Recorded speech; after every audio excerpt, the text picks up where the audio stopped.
Olá pessoal, tudo bem? Eu sou o professor Maurício, professor de Geografia, e na aula de hoje eu vou falar sobre os movimentos da Terra. Qual é o objetivo dessa aula? É fazer a descrição dos movimentos da Terra e entender as consequências desses movimentos para o nosso dia a dia. Tá, mas e quais são os movimentos que a Terra realiza? Bom, a Terra realiza diversos movimentos, mas dois deles são os principais. São esses dois que vocês têm que saber. Muito bem. Qual é o primeiro deles? O primeiro movimento é o movimento de rotação. Como funciona esse movimento? Para entender melhor, eu trouxe aqui o globo terrestre, que é a melhor representação do nosso planeta. Então, o movimento de rotação é aquele movimento em que a Terra gira em torno do seu próprio eixo, né? O eixo imaginário, tá? O eixo imaginário, e a Terra está girando em torno desse eixo. Bom, qual é a consequência desse movimento? A gente vai entender a consequência quando eu falar da duração desse movimento. Qual que é a duração? Segue lá. 23 horas, 56 minutos, 4,1 segundos. Lembra o que é isso? 24 horas, a duração do dia. Muito bem. Então, a consequência do movimento de rotação é justamente a sucessão de dias e noites. A cada momento, uma parcela da Terra está sendo iluminada e a outra está deixando de ser iluminada. Então, a sucessão dos dias e noites é a principal consequência do movimento de rotação. E tem outra consequência?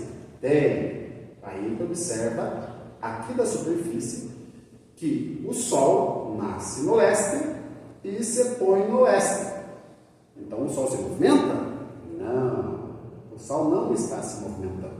Por isso, nós chamamos de movimento aparente do Sol. Então, nós temos a impressão, aqui da superfície, que o Sol está se movimentando e a Terra está parada.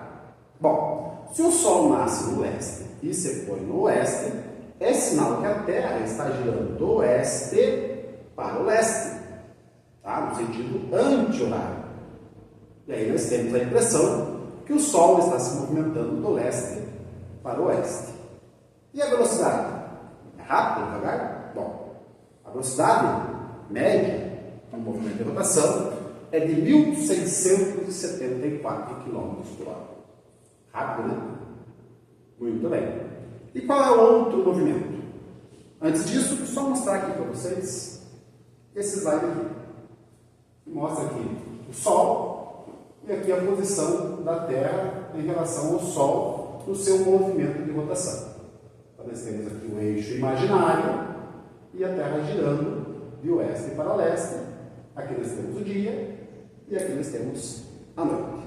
Ok? E outro movimento? Qual é ele? Bom, o outro movimento é o movimento de translação. Então, a Terra ela faz uma trajetória no espaço em torno do Sol. E essa é a descrição do movimento de translação. Então, é um movimento que a Terra realiza em torno do Sol.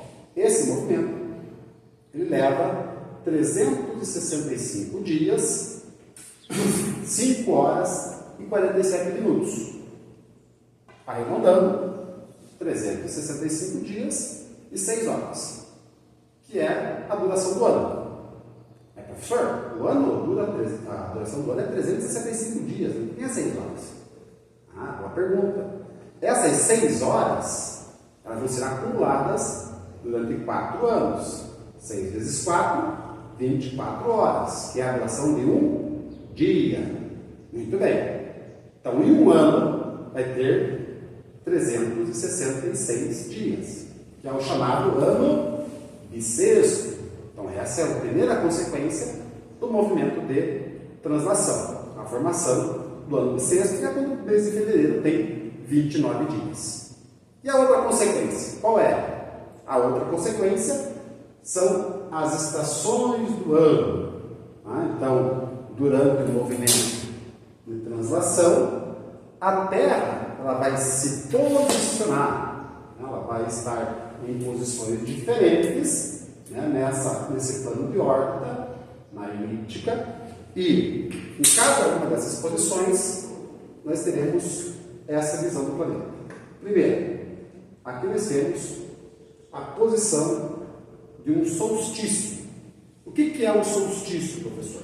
O solstício é quando um hemisfério é mais iluminado que outro. Observe, eu consigo ver aqui o polo sul, mas não consigo ver o polo norte. Então aqui é o solstício de verão no hemisfério sul e o solstício de inverno no hemisfério norte. Quando começa o nosso verão? Dia 21 de dezembro. Então essa estação do ano é quando a Terra está aqui, ó, nesta posição no seu plano de órbita em relação ao Sol. O hemisfério sul está sendo mais iluminado e o norte está sendo menos iluminado. Verão, inverno. Ok? Durante a trajetória, a Terra vai parar lá nesta posição. Então vai passar o mês de dezembro, mês de janeiro, fevereiro e março. Aí ela vai se encontrar nesta posição em relação ao Sol. Aqui nós percebemos que toda a superfície está igualmente iluminada. Vocês conseguem observar tanto o Polo Norte quanto o Polo Sul. Então aqui nós estamos no equinócio. No dia 21 de março vai ser o equinócio de outono para o hemisfério sul e o equinócio de inverno para o hemisfério norte. Continuando o seu caminho em torno do Sol, a Terra vai se posicionar nessa posição. Aqui, ó, eu tenho o hemisfério norte mais iluminado e o hemisfério sul menos iluminado, conforme mostra aqui a gravura. Vejam lá, o hemisfério norte mais iluminado e o hemisfério sul menos iluminado. Então aqui nós teremos o verão para o hemisfério norte e o inverno para o hemisfério sul. E para terminar toda essa volta, a Terra vai chegar lá no dia 23 de setembro. No dia 23 de setembro, nós teremos novamente toda a superfície iluminada, ou seja, mais um equinócio. Equinócio de primavera para o hemisfério sul e o equinócio de outono para o hemisfério norte, fechando todo o ciclo das estações do ano. E esses movimentos têm outras consequências? Sim, o clima da Terra também é influenciado pelos movimentos.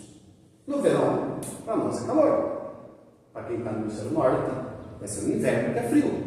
Então teremos dias quentes e dias frios. Mas por que no verão é mais quente e no inverno é mais frio? Porque durante o verão os dias são maiores. Então durante os solstícios nós teremos dias maiores e noites menores. Então uma incidência maior de raios solares traz mais energia, consequentemente mais calor. Então nós temos essa dinâmica climática relacionada às estações do ano. O movimento de rotação ele vai formar uma força centrífuga. E essa força centrífuga ela vai influenciar o movimento dos ventos da atmosfera e também dos mares e oceanos, que vão formar aí as correntes marítimas quentes e frias, que também afetarão o clima no planeta. Ok? Vamos fazer uma atividade? Para fazer um mapa mental, com informações simples sobre o movimento de rotação e o movimento de translação. Como que faz essa atividade? Bom, no seu caderno, lá no meio da folha, só colocar lá movimentos da Terra. Ok? Todos colocaram? Muito bem, então vamos lá. Quais são os movimentos principais? Isso, rotação. E qual outro? Muito bem, translação. Agora, o que vocês vão fazer aqui no caderno de vocês?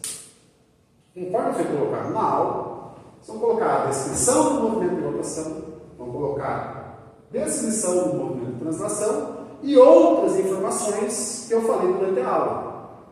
Vamos tentar fazer isso? Então vamos lá, pessoal. Uma consequência da rotação, qual que é? Dias e noites. Muito bem. Vamos colocar aqui outra cor. dias e noites. E no movimento de translação? Qual que eu poderia colocar? Ah, estações do ano, muito bem. Estações do ano. Mais alguma coisa? Isso, então vamos lá. Todos conseguiram fazer? Então, para fechar a aula, gente, eu vou colocar aqui o meu mapa mental. Não é meu, eu queria internet, tá? Tá aqui. Olha que bonito. Nós temos a representação dos movimentos, tanto de rotação quanto de translação, e as suas características. Então, nós temos lá, rotação, a Terra girando em torno do seu próprio eixo. Translação, a Terra girando ao redor do Sol. E as consequências, rotação, sucessão de dias e noites, do movimento de translação, as estações do ano. Muito bem? Então, não esqueçam, estudem bastante. Até a próxima aula.